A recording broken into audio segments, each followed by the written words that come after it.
I'm Nilima Bhatt, the co-author of the book Shakti Leadership, Embracing Feminine and Masculine Power in Business. I've co-authored this book with Professor Raj Sisodia, who's the co-founder of the Conscious Capitalism movement. I spent 10 years in the corporate world, in corporate communications, working for large multinationals. And at the height of my success, when I was just 32 years old, I had this existential crisis, a search for meaning and purpose, because I found my work meaningless. To come into your full power, you need to become a whole person, psychologically whole. You need to have access to your masculine side and your feminine side. So there is strength and confidence and courage and discernment and all these beautiful masculine qualities which are power bases, but there are equally feminine qualities such as compassion and empathy and collaboration and inclusion and softness, and which complement and complete the healthy masculine power. So you can't come into your full power without accessing your wholeness, both sides of your being. A plataforma da liderança Shakti é uma forma que a gente encontrou de dois objetivos bem definidos. É entrar na profundidade desses temas, né, como a gente pode trazer isso para as pessoas no nível mais profundo, e também na amplitude, como é que a gente coloca isso para o maior número de pessoas. A liderança Shakti ela tem 5 grandes elementos. Ela começa pela consciência do que é Shakti, da importância da presença, da importância de você ter a compreensão de quem você é, a plenitude. É você estar muito consciente entre todos os fragmentos de você mesmo, luz e sombra.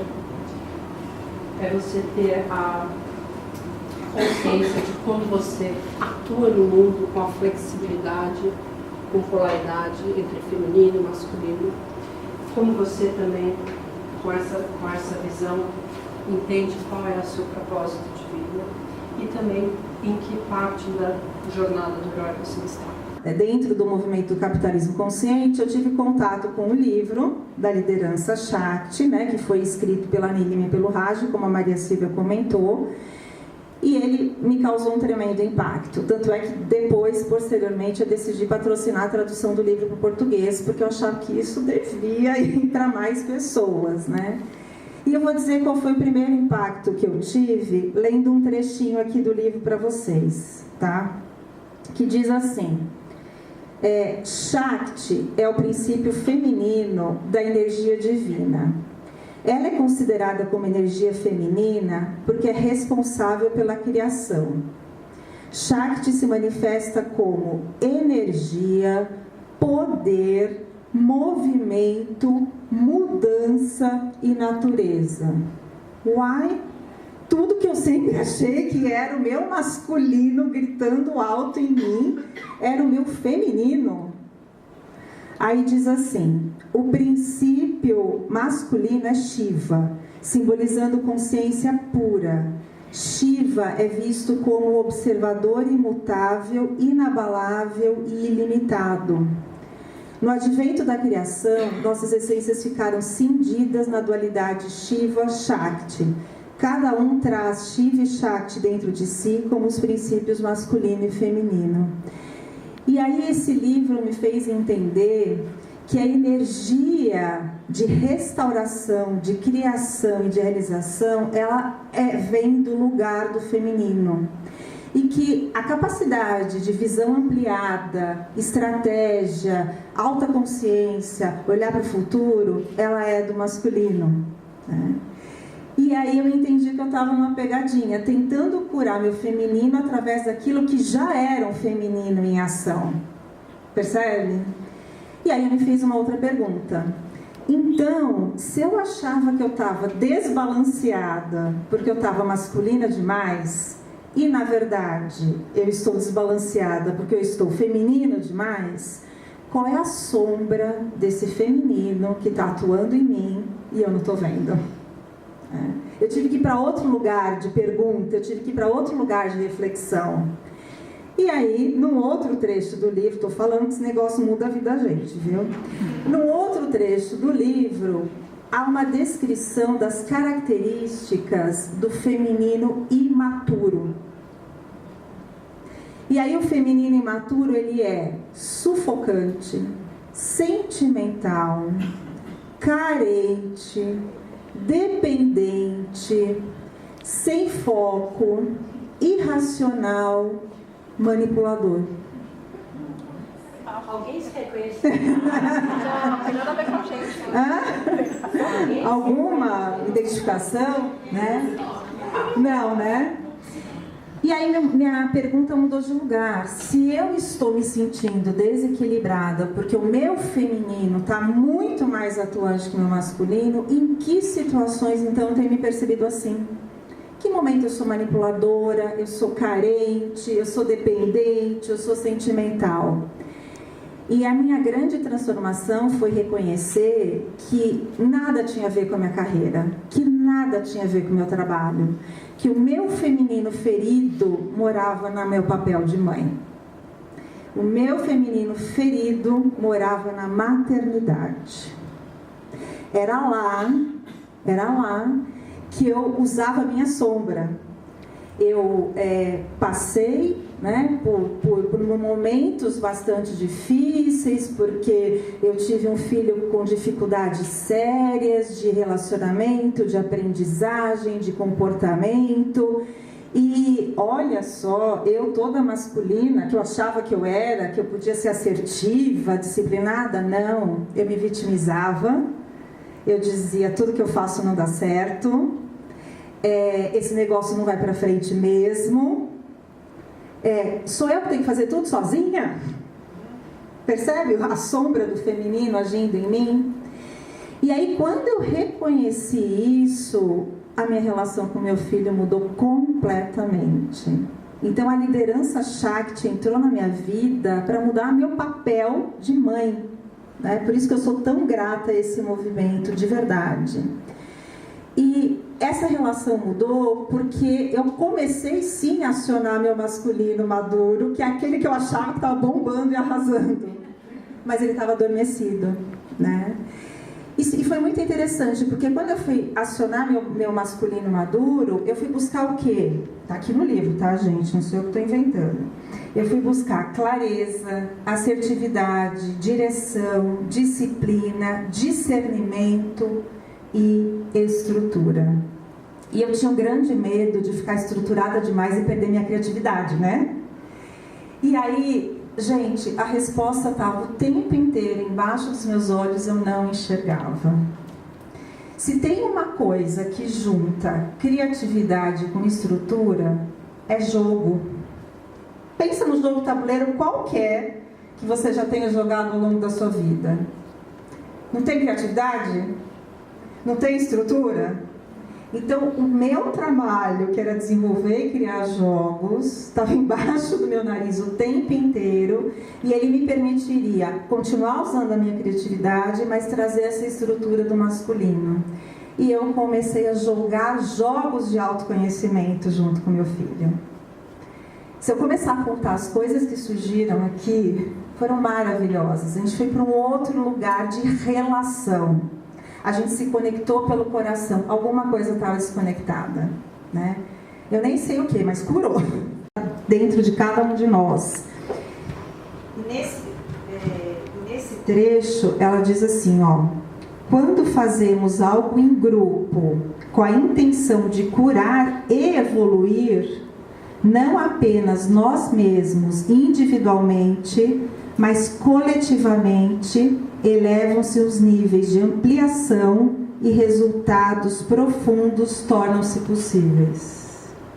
Então, por que aceitar o convite de estar aqui hoje? Por causa disso. Obrigada. A gente precisa passar por um processo de cura, mas para eu passar por esse processo de cura, e que é uma responsabilidade muito grande de estar com elas, eu preciso primeiro ouvir. Me conectar com elas. E muitas vezes eu não tenho as respostas porque elas me trazem. Mas muitas vezes só a minha capacidade de conectar e de sentir a transformação acontece. E esse é um trabalho que a gente vem fazendo. Hoje a escola já tem mais de 300 mulheres que foram certificadas. A gente tem tido resultados significativos, não só dentro das empresas, mas porque elas hoje estão mais em paz com a história delas, com o passado, com o equilíbrio da energia feminina com a energia masculina. E isso é o que traz o prazer e o significado para a gente lá dentro. E mais do que isso, a gente aprende muito com elas. Então, uma das alunas que participou do treinamento, ela, no final da mensagem que ela passou, ela diz pra gente assim: liderança é amor em ação. E a gente acredita isso muito na escola, que liderança é amar. É mais do que amar, é eu entender as minhas emoções. Não é simplesmente eu negar. Né? A gente fala aqui na escola, a gente sempre ouve que as mulheres precisam ser mais racionais. A gente diz não. As mulheres precisam ser mais assertivas. Mas ouvindo as emoções, sabendo lidar com as emoções e tendo clareza do destino que elas querem para a vida delas, né? Sabendo fazer escolhas conscientes. A gente precisa saber quais são os nossos inegociáveis. Todas nós, todas e todos aqui precisam saber quais são os inegociáveis para mim, que faz sentido eu seguir a trajetória que eu estou vivenciando hoje. E é muito gostoso falar do nosso propósito, é muito gostoso de falar de transformação, mas é um convite que a gente faz para todos vocês. Quer conhecer um pouco mais a escola, esse trabalho de cura. E para eu fechar a minha parte, eu queria trazer um depoimento que foi um depoimento talvez muito desafiador que eu tive recentemente. A escola hoje está indo para a 9ª turma. A gente faz trabalhos dentro de empresas e turmas abertas. E na turma 7 que a gente fez, a gente criou um ambiente exatamente como esse, de acolhimento, de troca, de ser um espaço seguro. E o que eu comecei a perceber? Elas se sentiram muito à vontade para trabalhar questões muito profundas. Muitas vezes situações de abuso, de assédio moral, às vezes de assédio sexual, pelas quais elas passaram. E foi assim, muito instantâneo. Uma falava, outra começou a falar, outra começou a falar. E eu fiquei assim, foi acho que talvez o primeiro momento que eu falei, olha o tamanho da minha responsabilidade. Que é lidar com vidas, lidar com pessoas. E naquele momento eu não tinha respostas. Eu simplesmente ouvi e me conectei com a história delas. E talvez esse é o convite que a gente passa a fazer para vocês. Talvez a gente se ouvir mais. A gente sempre tem aquelas vozinhas, né, do lado, mas como que a gente consegue ouvir a nossa voz lá interior que está falando? Porque a gente tende a fazer sempre muito pelos outros, mas a gente não tende a olhar para a gente, que é o autocuidado, que é o autorrespeito. Então, qual que é a minha voz interior está falando para mim agora, nesse exato momento? Como que eu estou aqui me sentindo? Como que eu estou hoje? Então, esse é o convite que a gente passa a fazer para vocês. Muito obrigada. Talvez seja a primeira vez que eu vou abrir um pouco da jornada do herói mesmo, né? E aí eu acho que faz todo sentido a gente estar aqui no mesmo lugar. Eu levei para casa uma pergunta que a Mara Silva trouxe, que foi assim: como que tudo isso começou, esse teu trabalho, o trabalho com mulheres, como que você descobriu o teu poder pessoal, como é que foi esse chamado para a aventura, como que tudo isso se processou. E aí eu fui para casa digerir tudo isso. E essas questões me levaram de volta para a minha infância, assim, muito para os primeiros anos de vida. E eu lembrei, depois assim, de muitos e muitos anos sem parar para pensar nisso, que bem pequenininha tinha um espaço onde eu conseguia expressar os meus dons, os meus talentos de uma forma muito livre, muito espontânea. Eu era uma criança bastante introspectiva, eu brincava muito sozinha, eu tinha muitos amigos imaginários que cuidavam de mim e eu também cuidava deles. Eu tinha uma busca interna mesmo, uma sensação de desencaixe que era algo que era muito meu. Então eu comecei o processo de autoconhecimento muito cedo, ainda na adolescência, e no começo eu fui para terapias um pouco mais tradicionais, medicamentosa, tive a grande sorte de cair nas mãos de uma terapeuta junguiana que interpretava meus sonhos. Aquilo foi uma grande janela para a alma, ainda muito menina. E eu fui muito precoce também, profissionalmente falando. Com 17 anos, minha mãe também me desafiou a ir para o mundo ganhar dinheiro para ter as coisas que eu quisesse. Ela falou, olha, o básico está garantido, mas o namorinho, a roupinha, a viagem e tal, você vai ganhar. Então, quando eu cheguei por volta dos meus 22, eu comecei a carreira no mercado publicitário, que eu sou formada em comunicação, e por dentro eu não estava feliz com aquilo. E eu tinha uns questionamentos muito existenciais a respeito de qual é o sentido da minha vida, por que eu faço esse trabalho, será que eu sou do mal por incentivar o consumo dos outros, e por aí vai, né? Então o empreendedorismo veio muito cedo. Eu larguei um bom emprego pela primeira vez com 24 anos, fui sócia da minha irmã, que na época já era uma jornalista bem destacada no campo da responsabilidade social.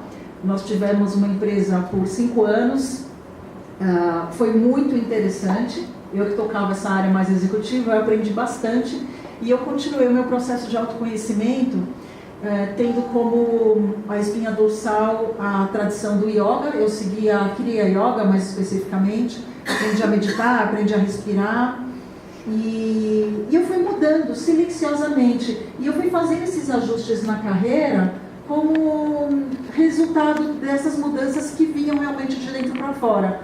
Eu acho que foi assim em 2011, eu posso dizer que foi um marco,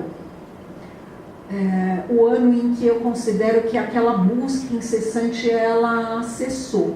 Quer dizer, levou 14 anos realmente essa busca interna. Foi um ano em que tudo aconteceu para mim em termos de transformação. Foi o ano que eu descobri a física quântica, me tornei aluna do Amit Goswami, que até hoje eu tenho como querido professor, é meu orientador de mestrado. Foi o ano em que eu decidi fazer uma nova transição e sair em definitivo do mundo corporativo e empreender novamente. Eu acho que as portas se abriram e as coisas começaram a fluir da maneira como acontecia na época que eu brincava no jardim com os tatuzinhos e com os caracóis. Foi quando eu consegui recuperar realmente esse aspecto mais mágico da vida, de sair daquele paradigma de só esforço e muito sofrimento e muito questionamento e seguir mais os sinais e dar espaço para os encontros significativos e conseguir abrir um pouco a mão de tentar controlar as coisas, porque uma pedra que sempre esteve no meu sapato foi a tentativa de controlar tudo. É claro que havia momentos em que eu voltava a controlar e aí eu atrapalhava tudo.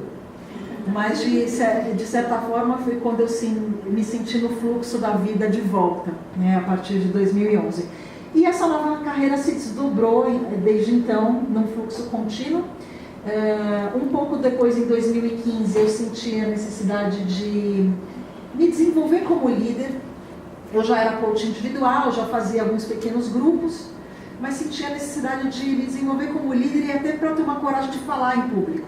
Porque eu morria de medo de dar palestra, só de pensar em segurar no microfone eu tinha palpitação, minha mão suava, eu esquecia tudo, parecia que eu ia morrer. Então, eu fui achar, o único detalhe é que eu fui achar coach ideal para mim bem longe daqui, lá no Pacífico, na cidade de Santa Cruz, mas ela era assim, tudo que eu sonhava. Então eu fiz todos os esforços, assumi um risco financeiro imenso, me lancei numa jornada de 1 ano com ela, que acabou virando 3 anos. Eu fiquei 3 anos entre São Francisco e São Paulo, e participei de um grupo de 100 mulheres empreendedoras, mulheres como nós, que empreendem individualmente e que têm um sonho guardado no coração e que querem poder viver disso. E a gente foi aprender a como fazer isso. E foi daí que nasceu a vontade de multiplicar essa vivência.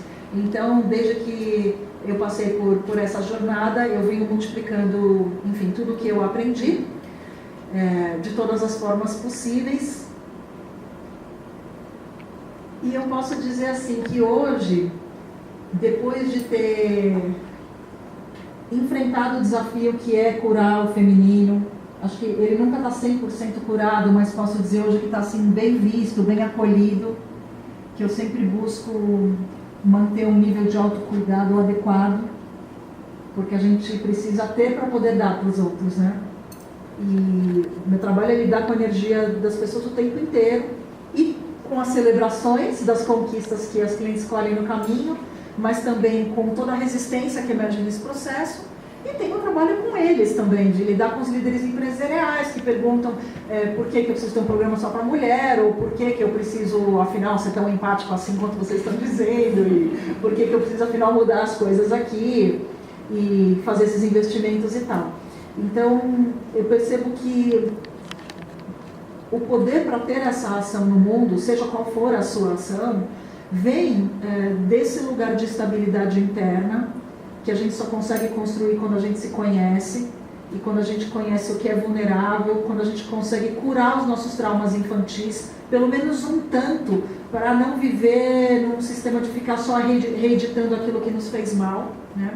É claro que isso dá muito trabalho e que dói bastante, mas tem uma frase que, se não me engano, é de Voltaire, que sempre foi um lema de vida para mim, que diz assim, que nunca é caro demais o preço a pagar por pertencer a si mesmo. Então, hoje eu sinto que tudo valeu a pena, continuo, claro, nesse processo de refinamento pessoal, porque conforme a gente vai mudando o nosso sistema de crença, a gente vai transformando a nossa realidade de acordo.